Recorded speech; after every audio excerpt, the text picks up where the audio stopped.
నమస్కారం. Pen power news కి స్వాగతం. ముందుగా ముఖ్యాంశాలు.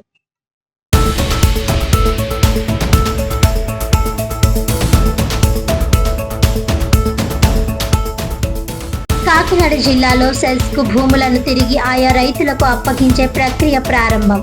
రైతులు ఈ అవకాశాన్ని సద్వినియోగం చేసుకోవాలన్న కాకినాడ జిల్లా కలెక్టర్ షాన్ మోహన్ సలీం.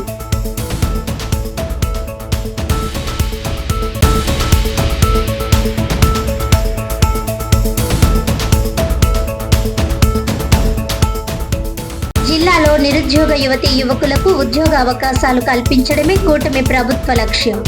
బయాలజికల్ ఈ లిమిటెడ్ ఆధ్వర్యంలో నిర్వహించిన ఫార్మా డ్రీమ్ జాబ్ 2026 ఉద్యోగ మేళాలో కాకినాడ జిల్లా జనసేన పార్టీ అధ్యక్షులు డిసిసిబి చైర్మన్ తుమ్మల రామస్వామి బాబు,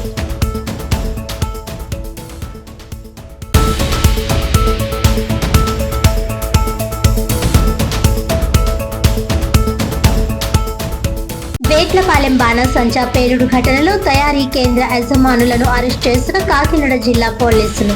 రాష్ట్రంలో సంచలనం కలిగించి సుమారు 28 మందికి పైగా మృతులకు కారణమైన వారి ఆస్తులను కూడా జప్తు చేయడం జరుగుతుందన్న కాకినాడ జిల్లా ఎస్పీ జి బిందు మాధవ్.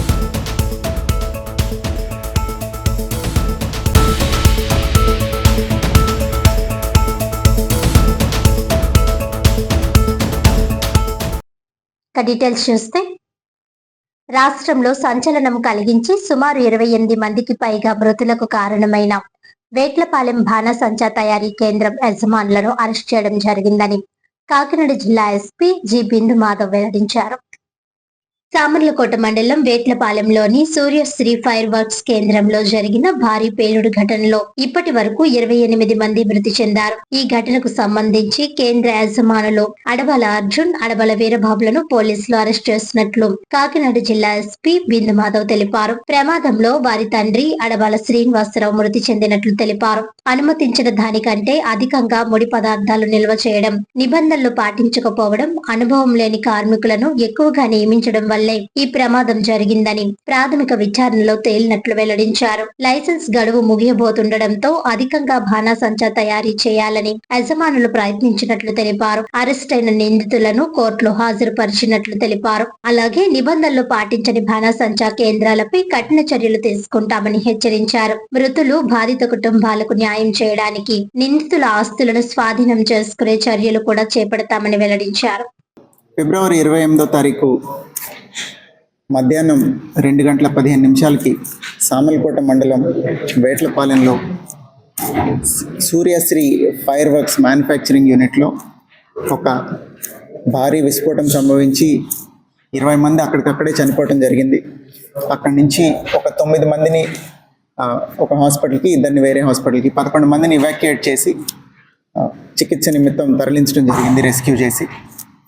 ఆ తర్వాత కంప్లైంట్ తీసుకొని ఎఫ్ఐఆర్ రిజిస్టర్ చేసి అక్కడ లైసెన్స్ ఎవరి పేరు మీద ఉందైతే అడబాల అర్జున్, అట్లనే అతని బ్రదర్ అడబాల వీరబాబు అలియాస్ నాని, వీళ్ళిద్దరి మీద, అట్లానే వాళ్ళ నాన్నగారి పేరు మీద అడబాల సత్యనారాయణ, వీళ్ళందరి పేరు మీద ఎఫ్ఐఆర్ రిజిస్టర్ చేయడం జరిగింది. అడబాల సత్యనారాయణ అనే ఆయన అక్కడే చనిపోయారు.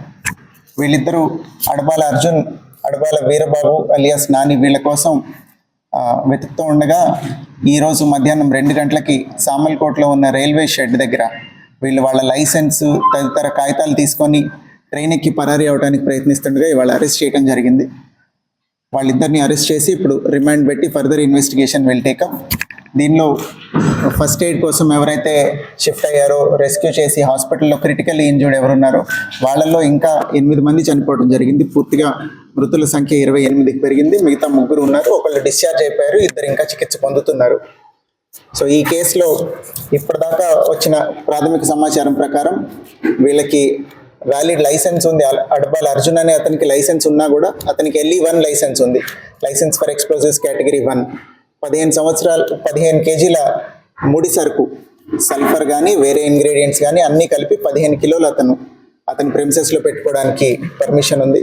అట్లనే రెండో అతను తమ్ముడు ఎవరైతే ఉన్నారో అడబాల వీరబాబు అలియాస్ నాని, అతనికి LE5 లైసెన్స్ ఉంది. LE5 అంటే ఫినిష్డ్ ప్రోడక్ట్ అమ్మే లైసెన్స్ అనమాట. ఫైర్ క్రాకర్ తయారు చేసిన తర్వాత అది షాప్ పెట్టుకుని అమ్మే లైసెన్స్. అతనికి 500 కిలోలు వరకు ఫినిష్డ్ ప్రోడక్ట్ స్టోర్ చేసి అమ్మే లైసెన్స్ ఉంది.